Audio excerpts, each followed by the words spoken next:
Hey y'all, let's talk about 3 ways that your family system made you hate you. So, if you've been listening to or tuning into my content this week, you'll notice that it's all about toxic family systems, and there was a reason for that. I've been talking to people and dealing with some things in my own life, and just thinking about how toxic family systems have a lot to do with what we deal with in our personal relationships and romantic relationships and even friendships as adults. And so I think that it's important to talk about it, because a lot of times we just swipe those things under the rug because it's your family, and there are so many things that happen as a result of it being your family that make you who you are. And so if we don't talk about them, then we don't really get to the deep root of our core beliefs. So the first way that your family system made you hate you is they didn't model love, only hate. And so when you think about that, you think about, what does love actually look like? What's the truth about love? Love is patient. Love is kind. We've all, if you've ever read the Bible or even been to a wedding, you've heard that verse before. And so this doesn't mean that your parents or your family system didn't make mistakes or wasn't given the autonomy to make mistakes. But what it does mean is that if they often told you that they loved you but showed you hate as an example of that, then of course it's going to make you hate you. Because if your parental unit is constantly telling you you're annoying them, or you're bad, or you're not part of the group or the tribe, or however they say it, you're weird, you're different, then all of those things are going to make you hate pieces of you. Because when they say that something's wrong with you, then you internalize that and feel like there's something actually is wrong with you. So a lot of times people will say, instead of saying something to your child like, you're being bad, you could say, this behavior is not XYZ. So this behavior is not responsible, this behavior is not safe, etc. Because it's the behavior that is the problem, not the actual child or the person. But if all you've ever seen inside of your family system is an example of hate disguised as love, then you are going to hate yourself. You're going to constantly think back to all of those negative experiences that you had and those negative comments that were spoken to you, and you're going to say, okay, well, if that person who's supposed to be in the representation of love for me actually hates me and is showing me hate in the form of the disguise of love, then obviously these are things that I should hate about me. And the interesting thing is that most of the time, when that's happening inside of your family system, it's a result of them wanting control. And so if a parental figure wants control over their child, they'll try to induce some sort of shame to make sure that they can control their child. If a parental figure wants that child to conform to the unit, then they'll usually inflict some sort of a sense of rejection so that that child will pick belonging over rejection.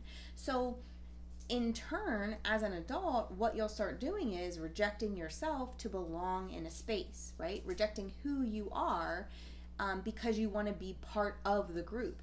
And that's something that you were conditioned to in childhood. And then, conversely, when we were, or actually in the same vein, when we were just saying that, they'll put that guilt and shame on you, you'll literally live your entire life guilting and shaming yourself and won't be able to make any choices that are in alignment with who you are, because your choices will actually be filtered through the lens of, well, my parents think that this is okay. Well, my parents think that this is a good choice. And then what happens as a result of that is you start to live a life that's in alignment with what your parents want you to do instead of who you really are, keeping you obedient to the idea of the life that they have created for you.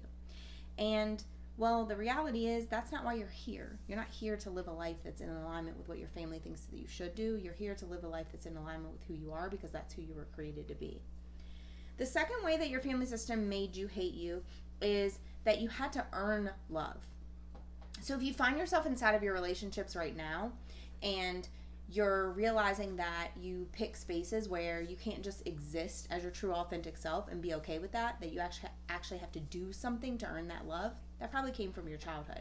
If you had to get good grades or be productive or make your parents' image look good, etc., in order to be accepted and shown any type of love, and conversely, if you didn't do that, you were shunned and pushed away, then of course, when you get into adulthood, you're going to feel like you have to earn the love of the people around you.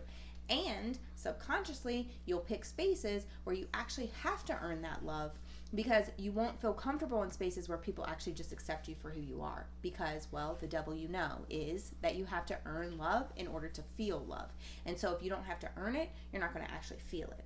And you start to hate yourself as a result of that, because you want to be in spaces where you're just accepted as who you are. And it is exhausting to continuously try to earn love from the people who are around you. But because you only know how to earn the love that you have experienced, you're going to keep putting yourself in spaces where you have to earn it. And you begin to hate yourself because you don't think that you are good enough for a relationship where you can experience love just for being who you are, because you feel like if you're not being productive, then you're not good enough. When the reality is that when you're in spaces with people who love you authentically, you don't have to earn anything. You just exist as your real, authentic, best version of you, and that person loves you. And guess what? Even when you're not the best version of you, they love you anyway, because they know who's in here, and it's not the best person you can produce. It's just you being you. And the last one is, you haven't realized your conditioning.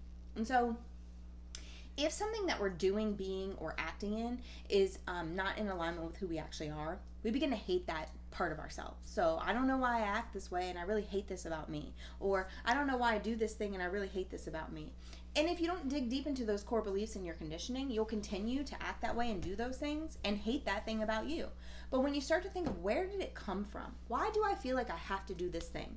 Like, for instance, for me, like when I think about, how, I don't want to say OCD because I'm not diagnosed, but like how particular I am about things being clean, right?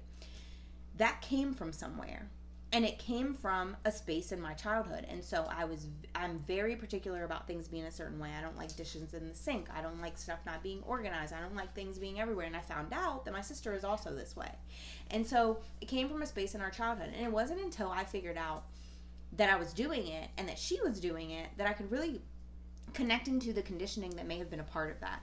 The other thing that both of us do is we have a really hard time sitting still. So when we're home on the weekends, it's well, if I'm not up doing something, then I must be lazy type of feeling. And I mean, it is part of life that you have to rest. In fact, that is why I'm sick right now. I'm going to tell you that. I think that every time I get sick, it's a result of me pushing myself too hard and not resting. And then it's like, you don't have a choice. You will rest because your body has said to rest. You didn't listen to it, and now you're going to rest. And that happens almost quarterly, where my body will be like, we're going to shut all the way down so that you will rest, because if we don't, then you're not going to. All of that is a product of something that I was receiving in childhood, which was a message that if you sat and did nothing, then it equated to you being of low value because you had to do something to be of high value. And my sister got the same messaging, so neither one of us can sit still. We actually have to force ourselves to rest. So it isn't until you start to look at where's the conditioning coming from that you realize you don't actually hate yourself. You are hating the fact that you're being this version of you that you were conditioned to believe adds value to who you are, because it's not in alignment with who you actually are. And when you live inauthentically, when you're doing things to make other people proud of you, to make other people think that you're, this extension of them, to make other people think that you're good, quote unquote, and to be in alignment with with what other people need from you, you're going to hate that life because it's not who you are. It's not what you want to be.